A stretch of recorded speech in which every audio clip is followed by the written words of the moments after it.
পতিত আওয়ামী লীগের নেতাকর্মীরা গোপনে দলবদ্ধভাবে ঢাকামুখী হচ্ছেন, এমনই তথ্য রয়েছে গোয়েন্দা সংস্থার হাতে। জুলাই আন্দোলনের দেশ ছাড়া শেখ হাসিনা ও তার নেতাকর্মীরা। পুলিশ ও সংশ্লিষ্ট সূত্রগুলো বলছে, গত 5ই আগস্ট সরকার পতনের পর চট্টগ্রামে সহিংসতা, দখল, সংঘর্ষ ও রাজনৈতিক প্রতিহিংসামূলক কর্মকাণ্ডে সরাসরি জড়িয়ে পড়েছে আওয়ামী লীগের বিভিন্ন স্তরের নেতাকর্মীরা। একদিকে রাজনৈতিক শূন্যতা, অন্যদিকে পুলিশের দুর্বল মনোবলের সুযোগে এসব অপরাধ সংঘটিত হচ্ছে বলে মনে করা হচ্ছে। 9 এপ্রিল চট্টগ্রাম জেলা গোয়েন্দা শাখা থেকে সব থানায় একটি চিঠি পাঠানো হয়। এতে অস্থির পরিস্থিতি মোকাবিলায় পুলিশ সদস্যদের জন্য 8 দফা নির্দেশনা দেওয়া হয়, যার মধ্যে রয়েছে সন্দেহভাজনদের গতিবিধি পর্যবেক্ষণ, যাদের নামে মামলা আছে তাদের মোবাইল ট্র্যাকিং এর মাধ্যমে অবস্থান শনাক্ত করে গ্রেফতার, গুরুত্বপূর্ণ স্থানে চেকপোস্ট বসানো, নৌঘাট, রেল স্টেশন ও বাস স্ট্যান্ডে নজরদারি বাড়ানো।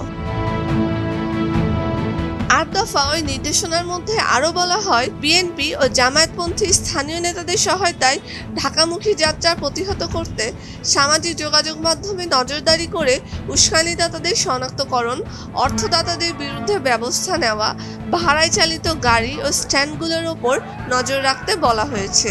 এদিকে গোয়েন্দা পুলিশের একটি গোপন রিপোর্টে উল্লেখ করা হয়েছে, আগামী 1 সপ্তাহের মধ্যে ঢাকায় শেখ হাসিনাকে ফেরানোর দাবিতে শক্তি প্রদর্শনের উদ্দেশ্যে দলীয় নেতাকর্মীদের সমবেত হতে বলা হয়েছে। এই তথ্য ছড়িয়ে পড়েছে সামাজিক যোগাযোগ মাধ্যমে, যা সাধারণ মানুষের মধ্যে উদ্বেগ তৈরি করেছে।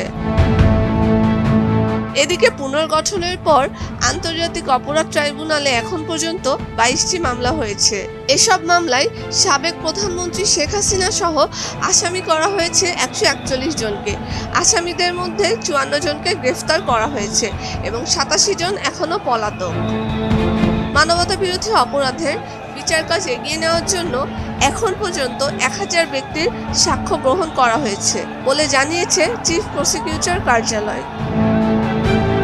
তাদের প্রতিবেদনে বলা হয়েছে, ভিডিও ও ডিজিটাল সাক্ষ্য সংগ্রহ, পর্যালোচনা, যাচাই বাছাই ও জিও লোকেশন যাচাইয়ের কাজ চলমান।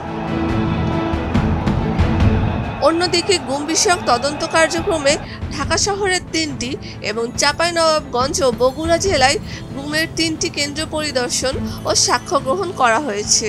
15টি জেলায় তদন্ত পরিচালনার উদ্দেশ্যে একাধিকবার পরিদর্শন করা হয়েছে।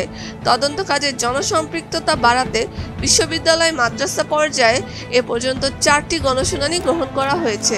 তাতে 8 শতাধিক শিক্ষার্থী, শিক্ষক ও সাধারণ মানুষ অংশগ্রহণ করেছেন।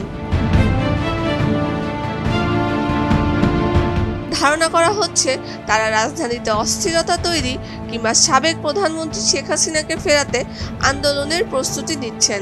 এই প্রেক্ষাপটে নতুন করে সংঘাত ছড়িয়ে পড়ার আশঙ্কায় পুলিশ প্রশাসন সতর্ক অবস্থানে রয়েছে। সুমাইল আমিশা, স্রোতস্বিনী, ভোরের কাগজ।